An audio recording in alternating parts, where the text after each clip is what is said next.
Hello வணக்கம். இது உங்கள் சிவி ஜோன். சொல்லணும் எப்படி இருக்கீங்க? இப்போ பார்த்தீங்கன்னா விஜய் பார்வதி அண்ட் கமருதீனை போட்டு பொழந்த விஷயங்களை பார்க்க போகிறோம்.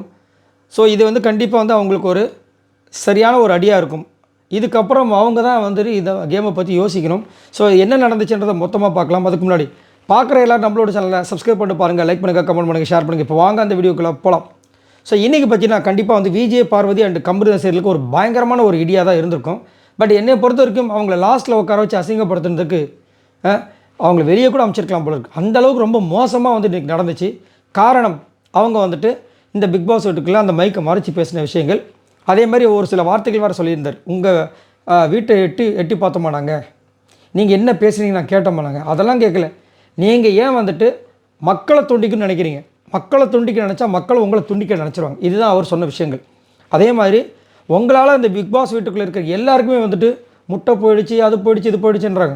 ஆனால் இவ்வளோ விஷயமாக வந்துட்டு அதை வந்து இவ்வளோ பெரிய விஷயமாக வந்துட்டு ஆக்கிற அளவுக்கு, அதாவது ஒரு எபிசோட் ஃபுல்லாக அவங்கள டார்கெட் பண்ணுற அளவுக்கு அவங்க என்ன பண்ணாங்கன்னு நம்ம யோசிக்கும் போது ரொம்ப கஷ்டமாக இருக்குது. ஏன்னா எல்லாருமே இந்த விஷயத்தை வந்து சின்ன சின்னதாக பண்ணியிருக்காங்க. பட் அவங்க பண்ணியிருக்காங்க இல்லைன்னு சொல்ல, அவங்க பண்ணது தப்பு தான். ஆனால் மைக்கை கழட்டி வச்சுட்டு ஒரு எபிசோட் ஃபுல்லாக இந்த மாதிரி நடந்த விஷயங்களை பார்க்கும்போது கொஞ்சம் வருத்தமாக இருக்குது. இதே இது கமலஹாசன் அவர்கள் இருந்திருந்தால் கண்டிப்பாக இவ்வளோ பெரிய பனிஷ்மெண்ட் கொடுக்க மாட்டார். அவர் பண்ணுவார், சுருக்குன்னு பேசுவார், பேசிட்டு அதுக்கப்புறம் நீங்கள் திருந்தினா சரின்னு சொல்லிட்டு பண்ணுவார். ஆனால் இவர் வந்துட்டு அதை பேசின விஷயங்கள் ரொம்ப ஒரு மாதிரி ஹார்ஷாக இருந்துச்சு. பட் எது எப்படி இருந்தாலும் நம்ம வந்து ஒரு விஷயத்தை எதிர்பார்ப்போம். அதே மாதிரி இவங்க இந்த மாதிரி நடந்தால் நல்லாயிருக்கும் நம்ம சொல்லலாம். ஆனால் அவங்க மைண்டுக்குள்ளே என்ன இருக்குன்றது நம்ம சொல்ல முடியாது. அது அவரோட ஸ்டைல், ஓன் ஆஃப் ஸ்டைல். சரிங்களா? கமலஹாசன் அவர்கள் ஒரு விதம், இவர் ஒரு விதம், அவ்வளோதான். ஏன்னா இதே விஜய் சேதுபதி அவர்கள் மற்றவங்களை கலாய்க்கும்போது நம்ம வந்து பாராட்டியிருக்கோம். கரெக்டாக இன்றைக்கி வச்சு செஞ்சார் அப்படிங்கும்போது விஜய் பார்வதி கமருதீனை வச்சு செஞ்சது தப்பே கிடையாது. அது மட்டும் இல்லாமல் அவங்க இதை வந்து திருந்ததுக்கு எடுத்துக்கணும். இதில் இன்னொரு குடும்பம்னா இவங்க ரெண்டு பேருக்கு யாரெல்லாம் சப்போர்ட் பண்ணாங்களோ எல்லாரும் வச்சு செஞ்சுட்டார். அமித்தெல்லாம் வந்து போட்டு பொழந்துட்டார். ஆனால் அமித் அவர்கள் ஃபுல்லாக சப்போர்ட் பண்ணவே இல்லை. அவர் அவங்கள திருத்தணும்னு பார்த்தார். நீங்கள் அக்கௌண்டபிள் எடுத்துக்கோங்க. நீங்கள் நிறைய நேரங்கள் பேசிகிட்டே இருந்தார். பேசும்போது வீட்டையும் கவனித்தார். ஆனால் என்ன பண்ணிட்டாங்க கடைசியில், அங்கே இருக்கிற எல்லா ஹவுஸ்மேட்ஸும் அவர் முதல்ல குத்துன மாதிரி அவர் எதுவுமே பண்ண மாட்டார். வியானால வந்து எப்படி பேசிட்டாங்க தெரியுங்களா? எது சொன்னாலும் ஒரு அக்யூசேஷன் வச்சாவே அவர் அக்செப்ட் பண்ண மாட்டாருன்றாங்க. சுபிக்ஷா வந்துட்டு எல்லாத்தையும் அட்ரஸ் பண்ணுறாங்க, ஆனால் தலையாக ஒரு ஆக்ஷன் எடுக்கலான்றாங்க. விக்கில் சக்கரம் வந்துட்டு விஜய் பார்வதிக்கு சாஃப்ட் கார்னர் பண்ணாருன்றாங்க. எவ்வளோ விஷயங்கள். இதில் நடுவில் வந்துட்டு நல்லா பேசுங்கன்றாரு.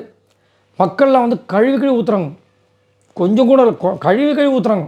மக்கள் கேட்கலன்ட்டு இவங்க திரும்ப பேசுகிறாங்க. கம்முனு சைலண்ட் ஆகிட்டார். சரி, நம்ம இது பூரா பேசினா புச்சி பொழந்துருவாங்க, சைலண்ட்டாகவே இருப்பணும். ஆனால் விஜய் பார்வதி ஏதாவது சொல்லி இது பண்ணலான்னு சொல்லிட்டு என்னென்னமோ பேசுகிறாங்க. சார் நாங்கள் பண்ணோம் சார், எவ்வளோ வேலைகள் பண்ணோம் சார், நீங்கள் வேணால் கேட்டு பாருங்கள் சார், அப்படி இப்படின்றாங்க. அதேமாதிரி பாத்திரம் வந்து கிட்டத்தட்ட 50 பாத்திரம் வரும் சார் அப்படின்னோடனே ரம்யா அங்கேருந்து எடுத்துன்னு, சார் மொத்தம் இந்த வீட்டில் 50 பாத்திரமே கிடையாது சார். சார் 3 வேலைக்கு உண்டான பாத்திரத்தை நான் சொன்னேன் சார். இதில் கணக்கு பண்ண தெரியுதுல உங்களுக்கு, இதில் கணக்கு பண்ண தெரியாது. அப்போ அவங்க வாரத்தில் வந்துட்டு ஒரு நாளைக்கு ஒரு முட்டை, இத்தனை பேரோட முட்டை போச்சு, உங்களால் முடியுமா? அவங்களுக்கு அப்போ நீங்கள் பேசாமல் இந்த வாரத்தில் எல்லாரோட சம்பளத்தையும் கொடுத்துருங்களா? சார் அவங்க எதுக்கு சார் அவங்க சம்பளம் கொடுக்கணும்? நீங்கள் கொடுக்குற சம்பளத்துக்காக தான் அவங்களே அங்கே வந்திருக்காங்க. ஏதோ கேமில் வந்து ஆமாம் தப்பு பண்ணிட்டாங்க, இல்லைன்னு சொல்லலை. இதெல்லாம் வந்துட்டு சம்பளம்லாம் எப்படி கொடுப்பாங்க? நீங்கள் என்ன சார்னா உங்களுக்கு சுருக்கு குத்தணும், அப்போ தான் வந்துட்டு அவங்க திருந்துவாங்கன்ற மாதிரி வந்துட்டு விஜய் சேதுபதி சொல்கிறார். ஸோ எது எப்படியோ வச்சு செஞ்சுட்டாங்க. தரமான செய்கை, சூப்பராக இருந்தது. அதன் விளைவு அப்பயே நம்ம நினச்சா கமருது ஒரு முடிவு எடுப்பார்னு. விஜய் பார்வதி அப்படி கொஞ்சம் இலக்கு முடக்கு பண்ணாங்க. பட் கடைசியில் இதுதான் கரெக்டாக இருக்கும். கண்டிப்பாக வந்து விஜய் பார்வதி இதுக்கு ஒரு முடிவு வச்சுருப்பாங்க. ஏன்னா அவங்க அம்மா கிட்ட பேசின விஷயங்களை நீங்கள் திரும்ப போய் கேட்டிங்கன்னா தெரியும். இதுக்கப்புறம் நான் ஒரு சில விஷயங்கள் பண்ண போகிறேன், கேமை ஃபோக்கஸ் பண்ண போகிறேன், அதர் ஆக்டிவிட்டீஸில் வந்து மைண்டை செலுத்த மாட்டோம் அப்படிலாம் சொன்னாங்க. அதேமாதிரி என்னுடைய ஒரு ஹோப்பு இவங்ககிட்ட பேசுகிறது மட்டும்தான் சொல்லியிருந்தாங்க. புரியுதுங்களா? ஸோ பார்க்கலாம் என்ன நடக்குதுன்னு. ஆனால் இன்றைக்கி போட்டு கிழிச்சிட்டாங்க ரெண்டு பேரையும். இதை பற்றி உங்களோட கருத்துக்களை சொல்லுங்கள். உங்களுக்கு என்ன தோணுச்சு? அது மட்டும் இல்லை, அதாவது இவங்க இந்த சண்டையில் வந்து என்ன தெரிஞ்சதுன்னா, இவங்க கூட யாரெல்லாம் பேசுகிறாங்க எல்லாருக்கும் அடி தான் அப்படின்ட்டு. இதில் என்னென்னா ரெண்டு பேரும் போட்டு எல்லாம் முடிச்சுட்டு எபிசோடெலாம் முடிஞ்சிருச்சு. ஆதிரை வந்து பேசுகிறாங்க, சாண்ட்ரா பேசுகிறாங்கன்னு நினைக்கிறேன். மற்றவங்க எல்லாம் தனித்தனி போயிட்டாங்க. இவங்க எப்படி இருக்குன்னா, ஏதோ வந்துட்டு ஒரு பெரிய குற்றம் செஞ்சுட்டு ஒரு ஜெயில் கைதி மாதிரி அவங்க உட்காந்துட்ருக்காங்க.